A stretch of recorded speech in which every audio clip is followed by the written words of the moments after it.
வணக்கம். ஜெம் செய்திகளுக்காக நான் உங்கள் ஜெனிஷா. இந்திய நேரப்படி காலை 8:30 மணி செய்திகள். முதலில் ஜெம் தலைப்பு செய்திகளை காணலாம். தமிழகத்தை பார்த்து 10 மாநிலங்கள் மகளிர் உரிமைத் தொகை வழங்குகிறது. முதலமைச்சர் மு.க.ஸ்டாலின் பெருமிதம். கரூர் கூட நெரிசல் விவகாரம். தாவேக தலைவர் விஜயிடம் விசாரணை நடத்த சிபிஐ திட்டவட்டம். தாய்லாந்து, கம்போடியா நாடுகள் அமைதிக்கு தயார். அமெரிக்க அதிபர் டொனால்டு டிரம்ப் அறிவிப்பு. ஜூனியர் ஆசிய கோப்பை கிரிக்கெட் போட்டியில் இந்தியா அபார வெற்றி. வைபவ் சூரியவன்ஷியின் அதிரடி ஆட்டத்தால் மிரண்ட யுஏஇ அணி. இனி விரிவான செய்திகளை காணலாம். தமிழகத்தை பார்த்து 10 மாநிலங்கள் மகளிர் உரிமை தொகை வழங்க ஆரம்பித்துள்ளனர் என்று முதலமைச்சர் மு.க.ஸ்டாலின் தெரிவித்துள்ளார். சென்னை நேரு உள் விளையாட்டு அரங்கில் வெல்லும் தமிழ் பெண்கள் என்ற பெயரில் சாதனை பெண்களின் மாபெரும் வெற்றி கொண்டாட்ட நிகழ்ச்சி நடைபெற்றது. இந்த நிகழ்ச்சியில் முதல்வர் மு.க.ஸ்டாலின் கலந்து கொண்டு கலைஞர் மகளிர் உரிமை தொகையின் 2ஆம் கட்ட விரிவாக்கத்தை தொடங்கி வைத்தார். அதன் பின்னர் அவர் நிகழ்ச்சியில் பேசிய போது மகளிர் உரிமை தொகை திட்டம் மாபெரும் வெற்றி பெற்றுள்ளது. மேலும் கலைஞர் உரிமை தொகை வெற்றியின் உச்சம் என்பதை அண்டை மாநிலங்கள் உணர்ந்துள்ளன. அதன் பின்னர் தமிழகத்தை பார்த்து 10 மாநிலங்கள் மகளிர் உரிமை தொகை வழங்க ஆரம்பித்துள்ளன என்று தெரிவித்துள்ளார். கரூர் கூட்ட நெரிசல் விவகாரத்தில் தாவேக தலைவர் விஜயிடம் விசாரணை நடத்த சிபிஐ திட்டமிட்டுள்ளது. கரூர் மாவட்டம் வேலுசாமிபுரத்தில் கடந்த செப்டம்பர் மாதம் 27ஆம் தேதி நடைபெற்ற தாவேக தலைவர் விஜயின் பிரச்சாரத்தின் போது ஏற்பட்ட கூட்ட நெரிசலில் சிக்கி 41 பேர் உயிரிழந்தனர். இது தொடர்பான வழக்கை விசாரித்த உச்சநீதிமன்ற நீதிபதிகள் ஜே.கே. மகேஸ்வரி, என்.பி. அஞ்சரியா அடங்கிய அமர்வு சிபிஐ விசாரணைக்கு மாற்றி உத்தரவிட்டனர். பின்னர் விசாரணையை உச்சநீதிமன்றத்தின் ஓய்வு பெற்ற நீதிபதி அஜய் ரஸ்தோகி தலைமையிலான குழு கண்காணிக்கும் என்றும் தெரிவித்தனர். இதனையடுத்து இந்த வழக்கினை சிபிஐ அதிகாரிகள் விசாரணை நடத்தி வருகின்றனர். நிலையில் இந்த வழக்கில் விரைவில் தாவேக தலைவர் விஜயிடம் விசாரணை நடத்த சிபிஐ சார்பில் முடிவு செய்யப்பட்டுள்ளதாக கூறப்படுகிறது. தாய்லாந்து, கம்போடியா நாடுகள் மோதலை நிறுத்திக் கொள்ள ஒப்புக்கொண்டுள்ளன என்று அமெரிக்க அதிபர் டொனால்டு டிரம்ப் தெரிவித்துள்ளார். தென்கிழக்கு ஆசிய நாடுகளான தாய்லாந்து, கம்போடியா இடையே எல்லை பிரச்சினை காரணமாக மோதல் ஏற்பட்டது. இந்த மோதலில் 43 பேர் உயிர் மாய்க்கப்பட்டனர். இது தொடர்பாக அமெரிக்க அதிபர் டிரம்ப் மற்றும் மலேசிய பிரதமர் அன்வர் இப்ராஹிம் முயற்சியால் இரு நாடுகளுக்கிடையே அமைதி ஒப்பந்தம் கையெழுத்தானது. இந்நிலையில் சில தினங்களுக்கு முன் அமைதி ஒப்பந்தத்தில் விரிசல் ஏற்பட்ட நிலையில் மீண்டும் இரு நாடுகளுக்கிடையே போர் ஏற்பட்டது. இதுகுறித்து அதிபர் டிரம்ப் அறிக்கை ஒன்று வெளியிட்டுள்ளார். அந்த அறிக்கையில் அவர் மீண்டும் போர் நிறுத்த உடன்பாடு ஏற்பட்டுள்ளது. இதில் மலேசியாவின் பிரதமர் அன்வர் இப்ராஹிமின் உதவியுடன் தாய்லாந்து பிரதமர் அனுடின் சார் மற்றும் கம்போடியா பிரதமர் ஹன் மானட் ஆகியோருடன் பேச்சுவார்த்தை நடத்தியதாக கூறினார். மேலும் இரு நாடுகளும் அமைதிக்கு தயாராக உள்ளனர் என தெரிவித்துள்ளார். ஜூனியர் ஆசிய கோப்பை கிரிக்கெட் போட்டியின் முதல் போட்டியில் யுஏஇ அணியை வீழ்த்தி இந்தியா அபார வெற்றி பெற்றுள்ளது. துபாயில் 12வது ஜூனியர் ஆசிய கோப்பை கிரிக்கெட் போட்டி தொடங்கியது. இந்த போட்டியில் இந்தியா, பாகிஸ்தான் உள்பட 8 அணிகள் பங்கேற்றுள்ளன. அவை இரு பிரிவாக பிரிக்கப்பட்டுள்ளன. இந்நிலையில் ஏ பிரிவில் இந்தியா, யுஏஇ அணிகள் மோதின. இதில் யுஏஇ அணி டாஸ் வென்று பந்து வீச்சை தேர்வு செய்தது. இதன்படி இந்திய அணி முதலில் பேட்டிங் தேர்வு செய்து 50 ஓவர்களில் 6 விக்கெட்டுகள் இழப்புக்கு 433 ரன்கள் எடுத்து குவித்தது. இதில் மிகவும் அதிரடியாக விளையாடி வைபவ் சூரியவன்ஷி 171 ரன்கள் எடுத்துள்ளார். இதையடுத்து 434 ரன்கள் அடித்தால் வெற்றி என்ற இமாலய இலக்குடன் களமிறங்கிய யுஏஇ அணி 50 ஓவரில் 7 விக்கெட்டுகளை இழந்து 199 ரன்கள் மட்டுமே அடித்தது. இதன் மூலம் இந்திய அணி அபார வெற்றி பெற்றது. தஞ்சாவூர் மாவட்டம் பந்தநல்லூரில் துணை சுகாதார நிலையத்தை தமிழக உயர்கல்வித்துறை அமைச்சர் கோவிசெழியன் திறந்து வைத்துள்ளார். தஞ்சாவூர் மாவட்டம் பந்தநல்லூரில் பகுதி நேரம் இயங்கக்கூடிய வகையில் ஒரு மருத்துவர் மற்றும் செவிலியர் கொண்டு துணை சுகாதார நிலையம் திறக்கப்பட்டது.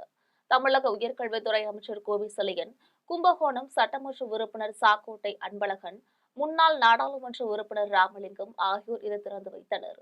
இந்நிகழ்ச்சியில் திமுக ஒன்றிய செயலாளர்கள் அண்ணாதுரை, உதயா ரவிச்சந்திரன், மனோகரன், உள்ளூர் கணேசன், சுதாகர், மருத்துவர் ஷியாமலா தேவி ஆகியோர் கலந்து கொண்டனர். புதுச்சேரியில் ஏர்டெல் நிறுவனம் சார்பில் 5G தொழில்நுட்பம் குறித்து பொதுமக்களுக்கு விழிப்புணர்வு ஏற்படுத்தும் வகையில் நடைபெற்ற இருசக்கர வாகன பேரணியை அமைச்சர் லட்சுமி நாராயணன் தொடங்கி வைத்தார். ஏர்டெல் நிர்வாகிகள் தலைமையில் நடைபெற்ற விழாவில் அமைச்சர் லட்சுமி நாராயணன், எஸ்பி சுருதி ஆகியோர் கலந்து கொண்டு கொடியசைத்து இருசக்கர வாகன விழிப்புணர்வு பேரணிகளை தொடங்கி வைத்தனர். இதில் மாணவர்கள், ஏர்டெல் ஊழியர்கள் என 100க்கும் மேற்பட்டோர் கலந்து கொண்டு 5G திட்டங்கள் மற்றும் பாதுகாப்பு அம்சங்கள் குறித்த பதாகைகள் ஏந்தி பங்கேற்றனர். கடலூர் மாவட்டம் நல்லூர் ஒன்றியத்தில் திமுக செயல்திட்ட கூட்டம் நடைபெற்றது. கடலூர் மேற்கு மாவட்டம் நல்லூர் ஒன்றியம் கீழக்குறிச்சி, மேலக்குறிச்சி ஊராட்சியில் திமுக சார்பாக தமிழ்நாடு தலைகுனிய விடமாட்டோம் என வாக்குச்சாவடி வெற்றி வாக்குச்சாவடி என்ற தலைப்பில் தெருமுனை பிரச்சார கூட்டம் ஒன்றிய செயலாளர் பாவாடை கோவிந்தசாமி தலைமையில் நடைபெற்றது. இந்நிகழ்வில் ஒன்றிய பொருளாளர் வெங்கடாச்சலம், இளைஞரணி துணை செயலாளர் நகர்பாபு, கிளை செயலாளர் முருகேசன், வெங்கடேசன் ஆகியோர் கலந்து கொண்டனர். தமிழ் திறனறி தேர்வில் மாநில அளவில் முதல் மதிப்பெண் பெற்ற பாப்பாநாடு MMA பள்ளி மாணவிக்கு பாராட்டு விழா நடைபெற்றது. தஞ்சாவூர் மாவட்டம் தமிழ் திறனறி தேர்வில் பாப்பாநாடு MMA மேல்நிலைப்பள்ளி மாணவி ரித்திகா தமிழ் திறனறி தேர்வில் 100 மதிப்பெண் பெற்று மாநில அளவில் முதல் இடம் பெற்றுள்ளார். தமிழ் திறனறி தேர்வில் வெற்றி பெற்ற மாணவர்களுக்கு பாராட்டு விழாவும் பள்ளியின் 6ஆம் ஆண்டு தொடக்க விழாவும் வெள்ளிக்கிழமை நடைபெற்றது.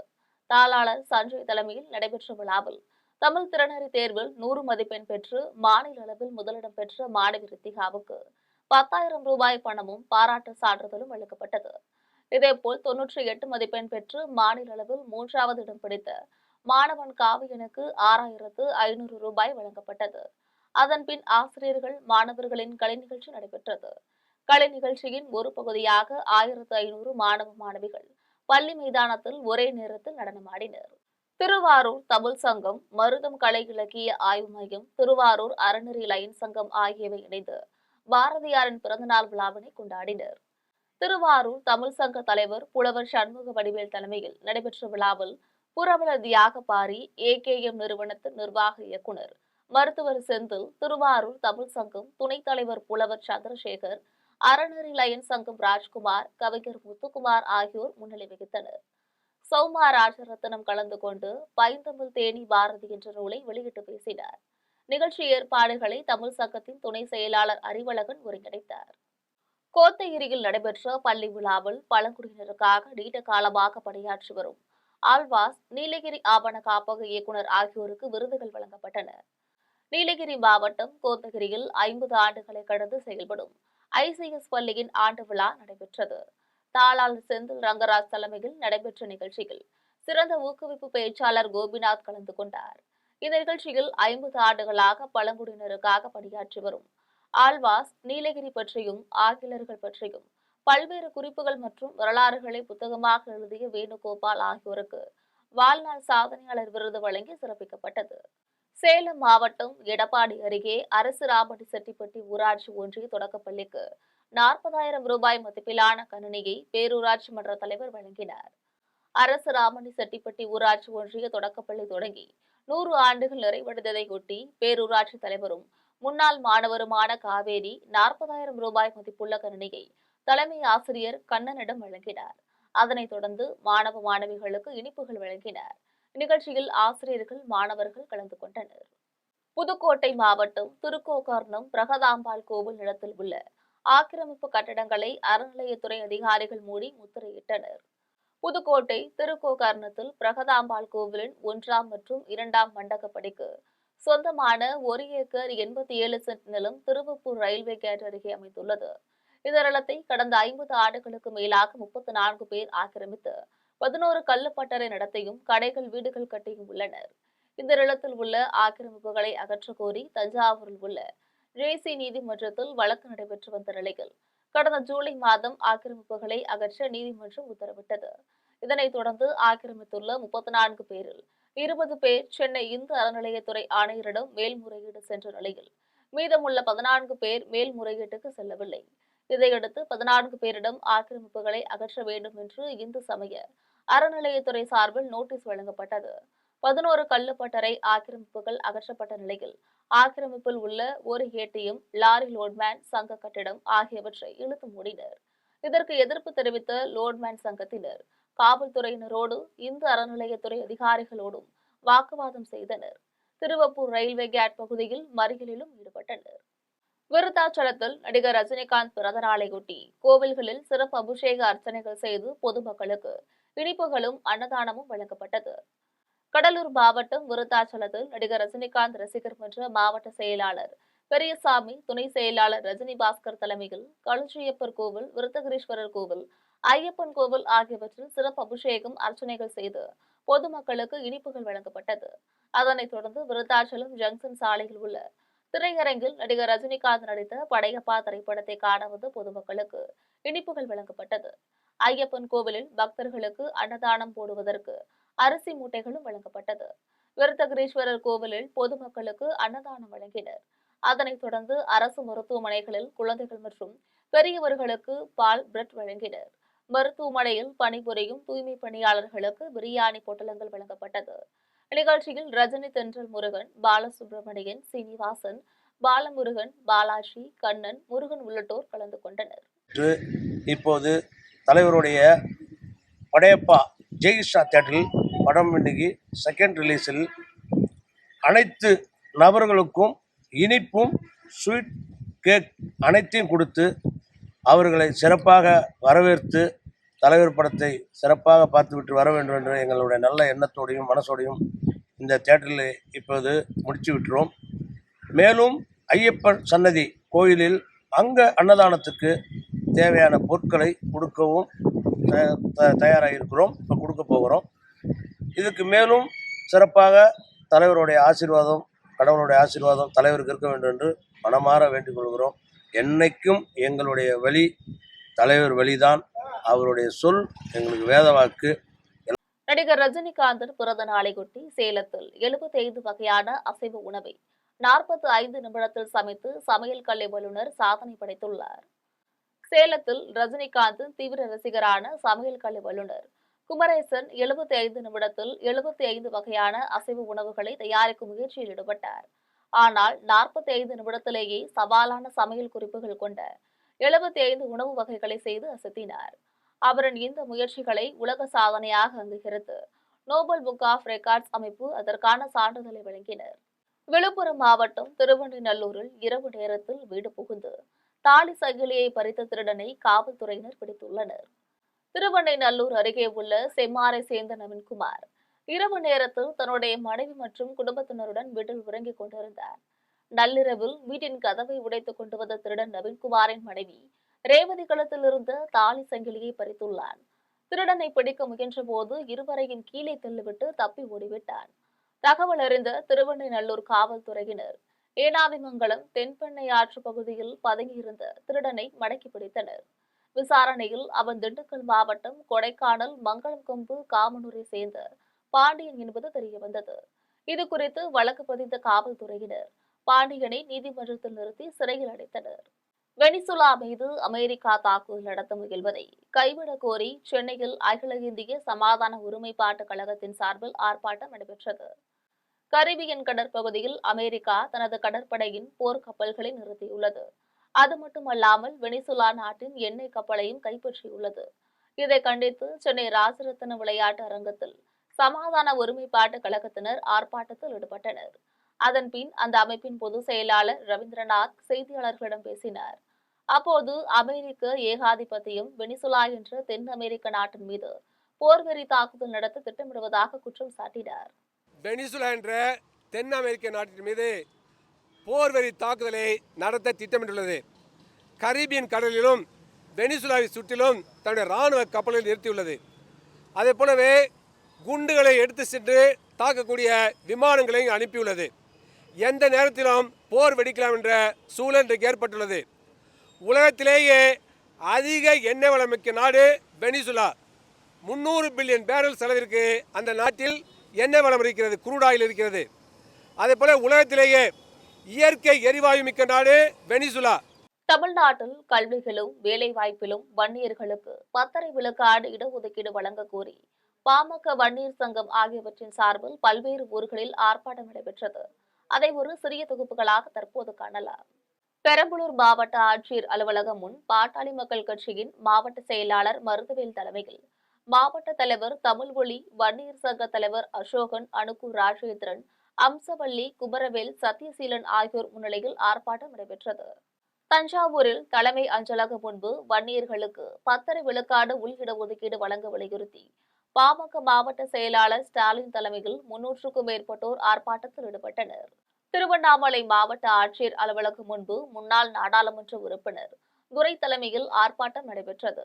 இதில் மாநில இளைஞரணி சங்க செயலாளர் விஸ்வா, மாவட்ட செயலாளர்கள் ஜானகிராமன், கலைமணி, சீனிவாசன், குட்டி, மாநகர் தலைவர் ரவி ஆகியோர் கலந்து கொண்டனர். தருமபுரி மாவட்ட ஆட்சியரகம் அருகே பாமக மாவட்ட செயலாளர் சரவணன் தலைமையில் ஆர்ப்பாட்டம் நடைபெற்றது. இந்த ஆர்ப்பாட்டத்தில் இளைஞர் சங்க மாநில செயலாளர் தமிழ்குமரன் பங்கேற்று பேசினார். திண்டுக்கல் மாவட்ட ஆட்சியர் அலுவலகம் எதிரில் பாமக மாவட்ட செயலாளர் பரசுராமன் தலைமையில் ஆர்ப்பாட்டம் நடைபெற்றது. இதில் ஜோதிமுத்து, நாகேந்திரன், ரமேஷ், ஸ்ரீரங்கன், கனகராஜ் உள்ளிட்டோர் கலந்து கொண்டனர். மயிலாடுதுறை மாவட்ட ஆட்சியர் அலுவலகம் முன்பு பாமக மாவட்ட செயலாளர் பாக்கம் சக்திவேல் தலைமையில் ஆர்ப்பாட்டம் நடைபெற்றது. இந்த ஆர்ப்பாட்டத்தில் வாண்டையார் சமூக ஊரக பேரவை மாநில ஒருங்கிணைப்பாளர் சோழன்குமார் கலந்து கொண்டு உரையாற்றினார்.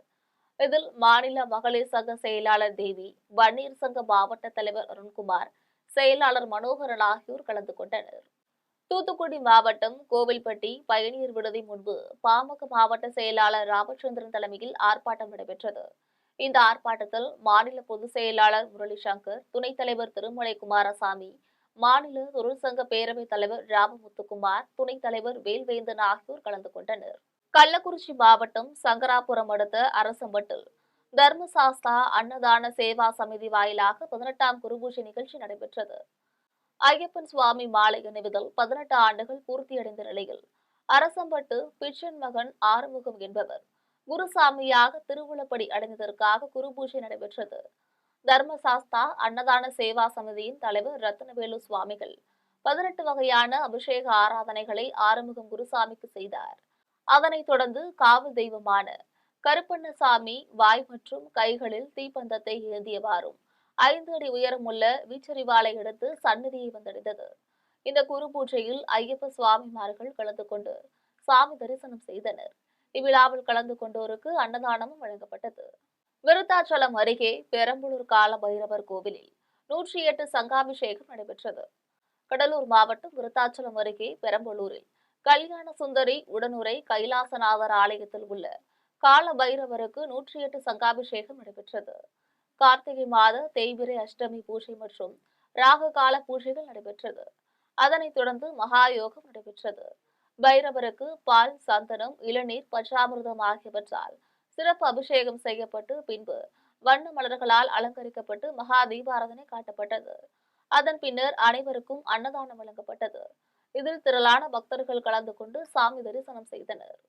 மீண்டும் தலைப்புச் செய்திகள். தமிழகத்தை பார்த்து 10 மாநிலங்கள் மகளிர் உரிமைத் தொகை வழங்குகிறது. முதலமைச்சர் மு.க. ஸ்டாலின் பெருமிதம். கரூர் கூட நெரிசல் விவகாரம் தாவக தலைவர் விஜயிடம் விசாரணை நடத்த சிபிஐ திட்டவட்டம். தாய்லாந்து, கம்போடியா நாடுகள் அமைதிக்கு தயார். அமெரிக்க அதிபர் டொனால்டு டிரம்ப் அறிவிப்பு. ஜூனியர் ஆசிய கோப்பை கிரிக்கெட் போட்டியில் இந்தியா அபார வெற்றி. வைபவ் சூரியவன்ஷியின் அதிரடி ஆட்டத்தால் மிரண்ட யுஏஇ அணி. இத்துடன் ஜெம் செய்திகள் நிறைவடைகின்றன. மீண்டும் ஜெம் செய்திகள் மதியம் 1:30 மணிக்கு.